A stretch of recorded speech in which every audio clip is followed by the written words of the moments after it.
quand tu aimes quelqu'un, quand tu respectes ton mari, tu le sers. C'est-à-dire c'est naturel, on ne te force pas.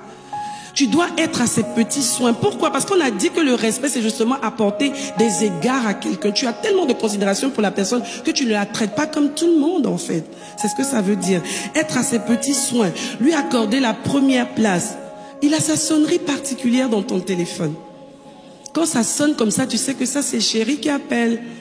C'est le boss. C'est ton Seigneur qui appelle. Tu ne fais pas attendre au téléphone. Ah, lui là, attends.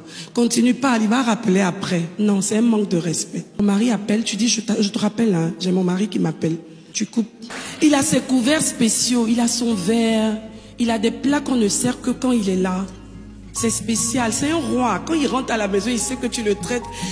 C'est pas ça n'a rien à voir avec l'argent. Il y a des gens qui disent, non, quand on aura l'argent, non, non. Le fait que son verre ait une couleur spéciale, c'est déjà quelque chose. Et personne ne boit dans ce verre. Même les enfants savent que ça, c'est le verre de papa. Si on te voit te tromper pour prendre le verre, on dit, hé, pardon. Ça, laisse ça, c'est le verre de papa. L'enfant même déjà t'apprend que nous, ici, on respecte tellement notre papa. On ne fait pas n'importe quoi avec ces choses. C'est ça. Rechercher à faire ce qu'il aime. Participer à son équilibre. Mettre de l'ordre autour de lui. Il vient du travail, il jette ses chaussettes. Ne dis pas, oh, toi aussi. Non, c'est pas grave. Tu es là pour l'aider. Tu prends les chaussettes. Tu ranges les chaussettes. Il vient du travail, il est fatigué. Et puis quand il jette comme ça, 2 fois, 3 fois, il se rend compte que tu ranges. Dans un mois, tu viens, tu vois qu'il n'a plus de jeter les chaussettes. Il se dit, non, ma femme aussi, je lui donne trop de boulot. Elle mérite vraiment le truc. Parce que tu le respectes tellement que son amour, justement, grandit et il te le rend, en fait. C'est ça. Lui donner un environnement de roi. Quand il rentre à la maison, il sait que ici, c'est là où il règne. Même si on l'a cafouillé, on l'a embrouillé, on l'a chiffonné partout. Mais quand il rentre chez lui, c'est lui le roi. Et il est à l'aise. Ça fait qu'il est content, il est heureux, il est pressé de rentrer à la maison. Il y a des hommes qui, quand l'heure de la rupture est arrivée, la fin du boulot, il ne veut même pas rentrer. Il demande s'il n'y a pas du boulot encore. Je vais rester. Parce qu'à la maison, c'est trop grave. C'est tendu. Savoir l'accueillir quand il rentre de voyage ou qu'il a remporté une grande victoire. Moi, j'ai appris ça à mes filles. C'est important. Une fois, je prends un exemple. On était à un programme qui a été tellement fort. J'ai vu qu'il avait fait tellement d'efforts, tellement d'énergie engagée. Et j'étais tellement bénie par ce que Dieu avait fait. Je me suis dit non, j'ai dit aux filles, j'ai dit à tout le monde à la maison, je dis aujourd'hui là, on va dresser le tapis rouge à papa.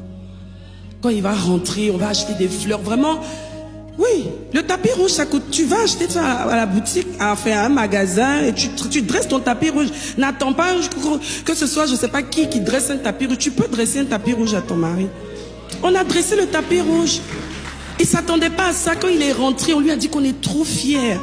On n'était pas avec toi, mais on a suivi tout ce qui s'est passé. On était tellement contents. On bénit Dieu vraiment de ce qu'il fait avec toi dans ta vie. Imaginez-vous comme ça, un père qui rentre comme ça, après tout ce qu'il a eu comme engagement personnel et tout ça, ça fait plaisir. Tu sens que tu as ton équipe autour de toi. Quel que soit ce qu'on peut raconter dehors chez toi, tout le monde adhère et tout le monde t'accompagne. Ce n'est pas un signe d'avilissement, pas du tout, mais de respect et d'honneur à l'égard de son époux. Sarah qui est notre mère, c'est Sarah notre mère. On dit tous les jours ici fils d'Abraham, mais fils de et fille de. Mais comment Sarah appelait son mari? Son Seigneur. Généralement quand on est pendant les cérémonies de mariage, les noms, mon miel, mon bonheur, oh mon souffle de vie. Ça, c'est parce qu'on est dans la romance, en fait. Continue avec le nom, là. Quand c'est chaud, là, continue mon essentiel. Ne dis pas Raoul.